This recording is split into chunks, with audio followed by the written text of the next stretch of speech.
I'm Luke Davis, and here are your top 10 tight ends for the fantasy football season. Number 10, Cole Kmet. The three-headed wide receiver threat and DeAndre Swift in the backfield are stealing the headlines, but a rookie quarterback's best friend when the pocket collapses is always his tight end. Kmet will not always get the targets, but he'll be open in a stacked offense. Number 9, Kyle Pitts. Everyone's lining up to get hurt again. Despite Kirk Cousins coming to town and Pitts' freakish athleticism, his drawback is his poor route running. If he polishes that up, could be a top 5 option. Number 8, Brock Bowers. Everyone knows the talent. Reports out of camp are he's a serious weapon. The only thing holding him back is subpar quarterback play. Still expect decent floor consistency and some big games from the rookie. Number 7, Jake Ferguson.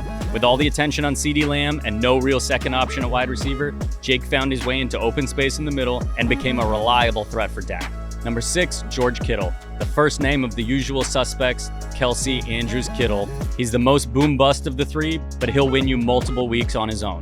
Number 5, Mark Andrews. 4 straight top 5 finishes before getting hurt last season. As long as he's healthy, he's Lamar's favorite target. Number 4, Trey McBride. From weeks 10 to 17, with Kyler back, his lowest target count was 7 in a game. Expect a huge workload this season after getting a full training camp with his quarterback. Number 3, Sam Laporta. Broke out as a rookie. He will continue to be one of the best red zone threats in the league in Ben Johnson's elite offense. Number 2, Travis Kelce. They've added a lot of receiving depth this year, which should open the field for Travis and give him one final big year with Pat. Number 1, Dalton Kincaid. New face in town. Becomes the new Kelce as a top offense's number 1 option overall after getting rid of Stephon Diggs. Quarterback list at 10, I got CJ Stroud.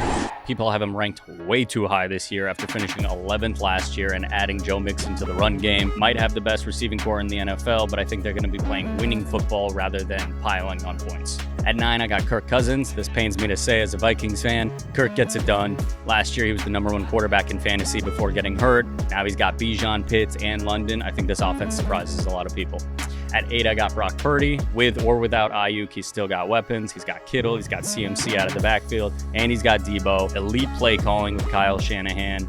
I think he opens up this offense way more and becomes more of a gunslinger and not just the game manager anymore. I think a big season ahead. At 7, I got Dak Prescott. Ironically, starting to mirror his predecessor, Tony Romo. Regular season, great, gets the stats. Playoffs, blows it. Thankfully, we don't draft for playoffs, so I expect another big season and a contract year for Dak. At 6, I got Kyler Murray. His last 3 healthy seasons, he finished in the top 10, including a 3rd place finish and a 6th place finish. Fantasy quarterbacks who run are a cheat code. We all know that. Now he's got the best receiver he's ever played with. Pair that with a terrible defense, and he's going to have to put up points. At 5, I got Jalen Hurts. A lot of you guys have him much higher. Fractured relationship with head coach Nick Sirianni. New elite running back in town and key piece of the tush-push gone with Jason Kelce retiring. The goal line touchdowns won't repeat. Jalen Hurts will not three-peat a top 3 finish. He's still extremely versatile, but not worth the ADP. At 4, I got Joe Burrow. Bengals have started slow the last 2 seasons, partly due to injury. Coming in with an upgraded O-line, 2 stud receivers playing for contracts, and a drop-off at RB, this is the year Joe explodes. At 3, I got Lamar Jackson. Said he felt fat and slow last year. For one of the best rushing quarterbacks in the NFL already, he comes in this season 15 pounds lighter, which is scary when defenses have to respect King Henry in the backfield. Expect to return to 1,000 yards rushing. 2, Patrick Mahomes. Usually doesn't finish at the top, usually a little overdrafted in ADP, trying to become the NFL's first ever 3-peat. The Chiefs have loaded up on weapons for Pat to take the pressure off Kelce. Offense is stacked, and Pat knows how to deliver. Number 1, Josh Allen. First, second, first in the last 4 years. Even without a true number 1, Josh Allen just puts up stats. Coming in with a worse defense, the Bills will be involved in more shootouts. This is as safe as it gets at the position. Honorable mentions, I got Justin Herbert, Trevor Lawrence, Anthony Richardson, Jared Goff, Tua Tagovailoa. My sleepers this year for quarterback, Will Levis. One of the most stacked offenses in the NFL with Calvin Ridley, D-Hop, Tyler Boyd, and Brian Callahan leaving the Bengals to coach. He's going to have the opportunity to air it out all year. Jaden Daniels. Every year there's a rookie who blows up. Say what you will about Cliff Kingsbury as a head coach, but he was the mastermind behind making a similar skill set in Kyler Murray PRK3 at one point. Hey guys, this is Luke Davis, and here are your top 10 running backs of the fantasy football season. Let's start with the sleepers. J.K. Dobbins, backup running back right now for the Chargers. I think he takes over that job, gets it done. Second sleeper, Chuba Hubbard, running back for the Panthers. I think he's going to take over that job from Jonathan Brooks, who's injured. I don't think he gets it back. Third one, Dallas, Rico Dowdle is going to get that job. At 10, Alvin Kamara. I expect a bounce-back year after dealing with suspension distractions last year. Saints had a terrible offense, but with no one else seeing carries, his catching alone is enough to make him a viable option. Don't throw away old toys because they're not shiny anymore. Number 9, Saquon Barkley. Switching from one of the worst offenses in the NFL to one of the best offenses in the NFL will definitely improve his stock. Let's just hope Jalen doesn't steal all the goal line touchdowns. Number 8, Jahmyr Gibbs. Talent-wise, he's up there with CMC and Bijan, but this offense created 2 top 10 RBs last year, and David Montgomery isn't going anywhere. At number 7, Rachaad White. Finished last year 3rd in carries, 4th in receptions, resulting in a PRK 8 finish. He's a true 3-down back, and if his touchdowns increase, expect a top 5 season. At number 6, Kyren Williams. Absolute pit bull. Averaged 2nd most fantasy points per game last year after CMC. I expect some regression, but if he repeats that production, you could be taking him 1st overall next year. At number 5, Bijan Robinson. If it weren't for Tyler Algier vulturing touches, I would have him number 2. With Arthur Smith gone, he's certainly due for an uptick in production, but unless he can get a 70% snap count, I can't have him up that high. Number 5. Number 4, Breece Hall. An improved O-line and return of Aaron Rodgers, who loves a check-down RB. Breece has no competition behind him for touches and should get huge volume. 3, Travis Etienne. Everyone wants the new guy, but Travis had a down year in yards per carry and still finished PRK 3. He's a bell cow with no one competing for touches, and he should repeat his production, if not improve. At 2, Derrick Henry. Every year, I think it's too much mileage, and he proves me wrong. Now he's in probably the most conducive offense in the league to his strengths. A high-volume power running game with a dynamic quarterback and O-line. Cannot wait to see the option plays. At number 1, CMC. If you say otherwise, you're just looking for attention. He's in his own tier, and one of those players we talk about in a decade in the remember such and such convos, alongside LaDainian Tomlinson and Arian Foster. Health is always a concern, but his upside is worth the risk.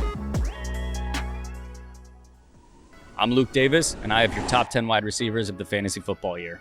At number 10, Mike Evans. Finished last year PRK 4, 10 straight seasons of 1,000 yards. 7 of those 10 years, he was a top 10 fantasy option. He's the epitome of a high floor safe bet. At number 9, George Pickens. They got rid of Deontay Johnson and will need to redirect that abundant target share. In 4 games without Johnson last year, Pickens was targeted on 27% of his routes, and with Russ lobbing deep passes, he should put up wide receiver 1 numbers, and you could probably get him as your wide receiver 2. Number 8, Jamar Chase. Every year he's ranked top 3, and so far he has not delivered that consistent production, finishing PRK 12 and 13 the last 2 years. Burrow getting hurt and T stealing targets limits him, but he has the talent to be a top guy. But for the price tag, I'd rather have more consistency. At 7, we got Drake London. USC produces receivers in the NFL, and he's become the forgotten man. 6'4", top 10 pick, finally getting his first good quarterback. He's the no doubt wide receiver 1 on a team and could have a top 3 season in him. At number 6, A.J. Brown. Clearly Jalen Hurts' favorite target, and with Kellen Moore taking over as the offensive coordinator, no reason this passing attack won't still be deadly.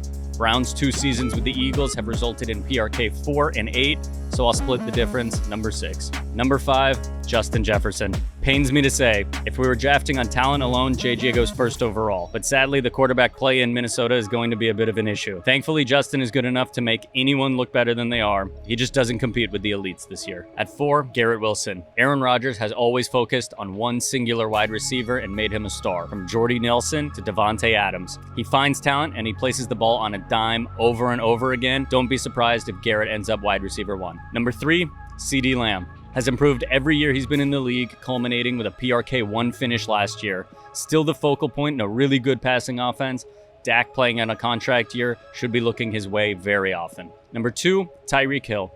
It feels like health is an issue, but he's only missed more than 1 game once in 8 seasons, 5 times finishing top 4. No reason to think anything's gonna change. Number 1, Amon-Ra St. Brown. If you watched Receiver on Netflix, you understand the chip on the shoulder dog mentality this kid has. Not making the Pro Bowl ate at him, and missing the Super Bowl will drive him to be even better this year. He's the clear-cut one on a high-powered offense with his offensive coordinator and quarterback returning.